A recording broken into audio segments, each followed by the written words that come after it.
통합적 경영의 틀을 우리가 한번 생각해 볼 필요 있는데, 그 전에 시장 경제와 기업이 뭐라는 것을 먼저 알아야 될 겁니다. 우선 시장 경제에 들어가 보죠. 시장 경제는 여러분 뭐 자유 경쟁하는 시장에서 투자 활동을 하고 그 투자한 것을 가지고 생산하고 소비하는 재화용을 소비하는 그런 활동인데, 이 소비하는 거는 다시 내수 국내 소비와 해외 소비 수출로 구분이 되죠. 한국의 이 소비 시장은 이 해외 수출 의존도가 약 40%서 세계 최고 수준에 달하는 것은 여러분이 자명하게 잘 알고 계십니다. 근데 여러분한테 우선 한 질문하겠습니다. 국가 경제라고 얘기를 하는데 GDP와 GNP의 차이점이 과연 뭐가 차이가 나는 걸까요? GDP는요, 한국 내에 거주하는 한국인이 생산하는 총액과 한국에 투자한 외국 기업, 외국 사람이 생산한 총액을 합계한 것이 GDP입니다. GNP는 뭐냐면은 한국에 거주하는 한국인 생산한 생산한 합계에다가 한국인이, 한국 법인이 해외 투자한 데서 생산하는 생산을 합한 거죠. 근데 자, 삼성의 예를 들면요, 한 85% 이상이 해외 생산 거점에서 생산해요. 해외 수출이 훨씬 더 많다는 얘기죠. 우리나라 글로벌 기업으로서 세계에서 경쟁한 기업들은 해외 생산 거점을 더 많이 두고 있는 거죠. 그렇지 않으면은 한국 내에서만 GDP 쪽에서만 가서 생산을 하게 되면은 규모의 경제를 이제는 실현할 수 없는 시기입니다. 옛날에 한국에서만 또닥거리면서 이렇게 생산하고 소비하는 그 시절에는 괜찮지만, 이제는 세계의 경쟁에서 이기려고 하면은 세계 다른 나라에 투자를 더 해서 투자의 규모에 의해서 다시 연구개발비도 투입하고 해서 경쟁력을 확보하는 거죠. GNP가 중요한 것이 해외가 투자한 것이 그처럼 중요하다는 것을 말씀을 드리겠습니다. 자, 그런데 이렇게 수출 주도로 이제 한국이 경제 성장을 많이 해 왔는데 무엇이 국가의 운명을 바꿨나라고 전 말씀을 드리면, 여기에 밑에 있는 거는 국가 지도자입니다. 정치하는 사람들의 정치적인 리더십하고 위에는 기업인이에요. 기업하는 사람들의 기업가 정신이 정말 그게 화합을 잘하고 단결을 하고 힘을 합해가지고 한국 경제를 이끌어왔어요. 그래서요, 1960년도에 우리나라의 국민소득이 91불밖에 안 됐는데, 그 당시에 필리핀이 우리의 거의 뭐 4배 가까인 257달러였습니다. 근데 지금은 우리나라가 얼마입니까? 약 한 3만 불 수준 되잖아요. 근데 필리핀은 우리의 10분의 1인 3,500불밖에 합니다. 그때 4배였는데 우리. 무엇이 이렇게 국가의 운명을 갈랐나? 필리핀의 정치 지도자들 정말 설명할 필요 없이 마르코스부터 해서 부정부패였어. 우리나라는 당시에 이 기업가 정신 1세대, 창업자 1세대는 5대 그룹의 그 이병철 회장, 정재용 회장 뭐 이렇게 해서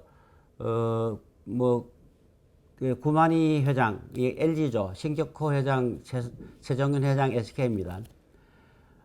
이 기업가 정신이 사업 보국, 무한도전, 이런 기업가 정신을 가지고 있어요. 엄청나게 나라 사업에서 보국을 해야 된다는 그 정신, 그리고 무한도전해야 된다는 그런 그 정신, 이것들이 새마을운동, 잘 살아보세요라는 정치적 리더십과 이 합해가지고 국가 경제를 이루어낸 거죠. 그것이 2세대, 3세대를 거쳐가면서 발전해 왔는데, 지금은 조금 어떻습니까? 이게 이 소위 정치의 리더십과 기업가 정신이 혼연일체가 되어 있는 장면이 그다지 연출되지 않고 있다고 봐요. 한국 경제는요, 그 역사가 처음에 1960년도에는 농사 천하지대본 해가 농사 외에는 하는 게 없었어요. 그 1960년대 섬유 공급 경공업으로 이렇게 났는데 그때는 여러분 그 가발 수출을 처음에 많이 했어요.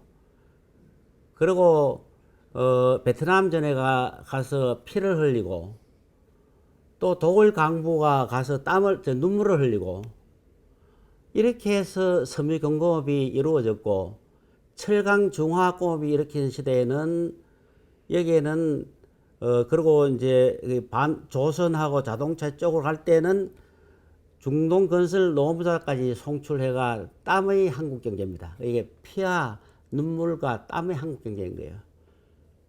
근데 반도체 이후에는 우리가 머리를 쓰기 시작했습니다. 브레인을 쓰기 시작했는데 앞으로 한국을 먹여 살릴 세계를 먹여 살릴 수 있는 4세대 이 산업군은 파란색으로 일단 표현해 봤습니다. 에너지 환경, 배터리, 전기, AI, 자율주행차, 바이오, 문화 콘텐츠 이런 쪽인데 우리가 에너지 환경 이쪽은 지금 많이 처지고 있어요. 배터리, 전기, 배터리는 조금 앞서 있는데 전기 쪽은 그닥 뒤쳐져 있죠. AI, 자율주행은 뒤쳐져 있습니다. 바이오 뒤쳐져 있죠. 문화 콘텐츠 이쪽은 다행히도 우리 K-팝부터 해가지고 영화 여러 가지 콘텐츠 쪽에 우리가 발전의 기미를 보이고 있습니다. 이렇게 한국 경제는 이 피와 눈물과 땀의 역사를 가져왔다면 미래의 역사는 이 투네로 시작될 거라고 생각을 합니다.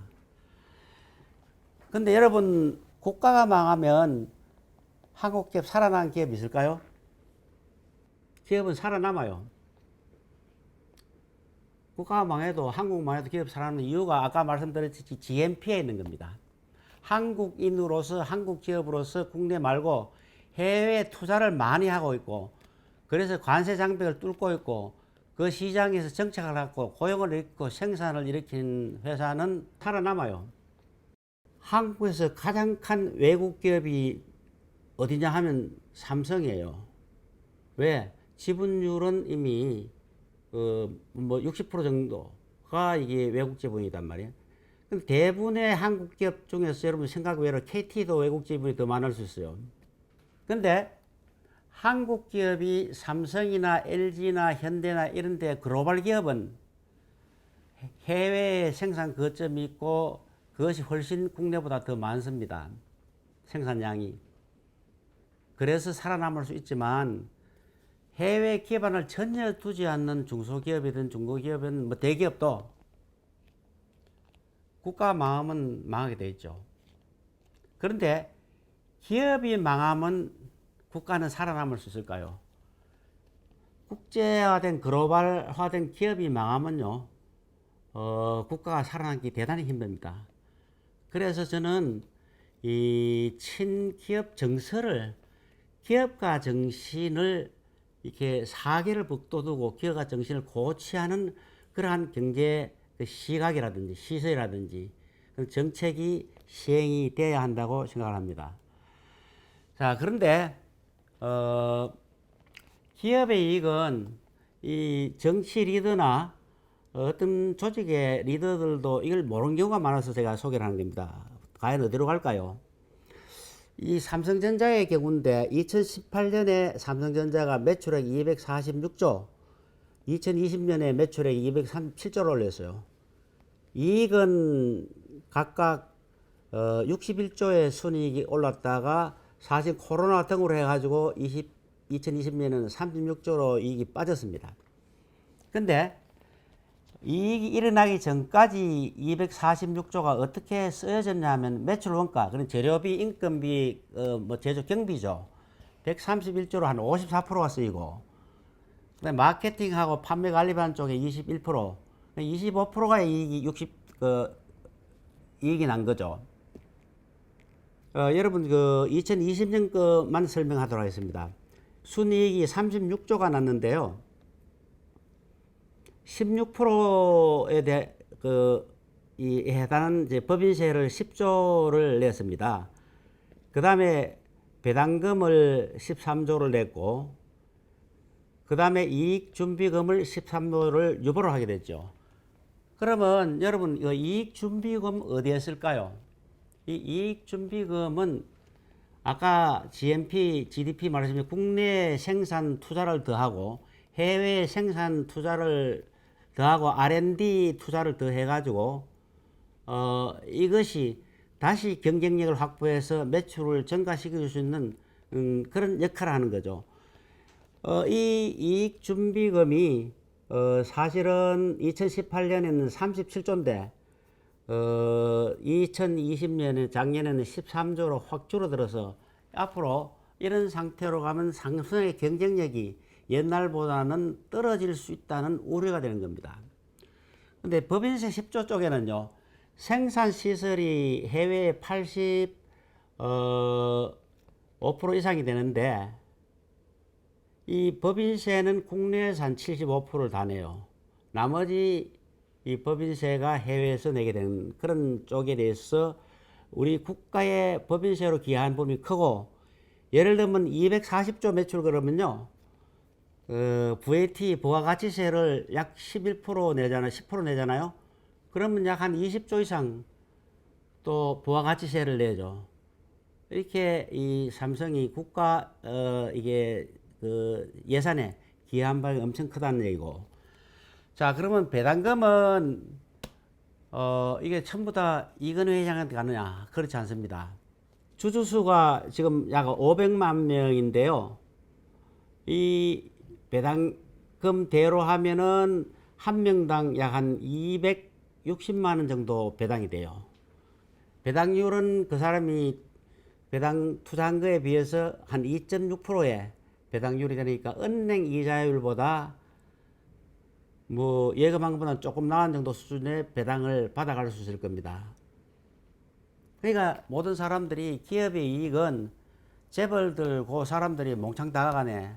한 이재용 부회장 지금 아마 지분율이 2% 이하일 거예요. 그러시면 여러분 계산해 보면 금세 나올 겁니다. 그래서 이익이 한 사람한테 몽땅 다 가지 않는다는 걸 확실히 이제 아셔야 됩니다. 그리고 이거는 500만 명이 주주라 그러면 우리나라 인구의 몇 프로입니까? 약 한 10% 되잖아요. 애들 빼고 하면 이건 국민기업입니다. 국민기업을 너무 지나치게 이렇게 비판하고 이렇게 안 좋은 시각으로 볼 수는 없다고 생각합니다. 삼성에 대해서는 저는 이제 삼성에 오랫동안 근무했지만 정말 삼성은 세계적으로 굉장히 투명하고 공정하고 잘 해나가는 직원들의 처우도 잘해주는 그런 훌륭한 회사라고 생각이 됩니다. 자, 그러면 다시 이제 본격적으로 경영의 틀에 들어가기 전에, 구조에 들어가기 전에 한번 질문을 또 던질게요. 파리바게트와 삼성전자가 추구하는 목적은 같을까요, 다를까요? 기업이 추구하는 그 목적하면 이 목적과 목표를 좀 헷갈려가지고 옛날에는 이윤의 추구다 막 이렇게 얘기를 하는데요. 이윤의 추구인 것은 똑같잖아요. 근데 파리바게트가 삼성전자 추구하는 코어 펄퍼스 핵심 목적은 전혀 다릅니다. 파리바게트는 탁구라고 했죠. 맛을 추구하는 게 정말 맛있고 건강한 빵을 제공해서 국민들이 건강하게 만든 게 파리바게트의 목적이에요. 그러면 삼성전자는 자 반도체 뭐 이렇게 그다음에 가전일이 나오죠. 어떻게 하면 사람들에게 생활에 편리성을 가해가지고 정말 무엇이든지 쉽고 편하게 이렇게 빠르게 이렇게 지낼 수 있도록 도와주는 거예요. 그것이 삼성전자가 추구하는 목적이거든요. 이게 뭐냐면 맛하고 건강, 편의성, 생활에 도움 전혀 다른 목적을 가지고 있죠. 기업이라는 것을 먼저 풀이를 해보죠. 기업이라는 한자를 보시면 사람 인자 밑에 머무를 지자가 들어 있습니다. 사람이 머물러서 업을 달성하는 건데 업이라는 것을 상형 문자로 이렇게 여러분들 보시면 밑에 보시면은 원래 그 악기를 거는 기구였어요. 저게 모양이. 그래서 악기를 걸어 놓고 그 연주를 하다 이런 얘기거든요.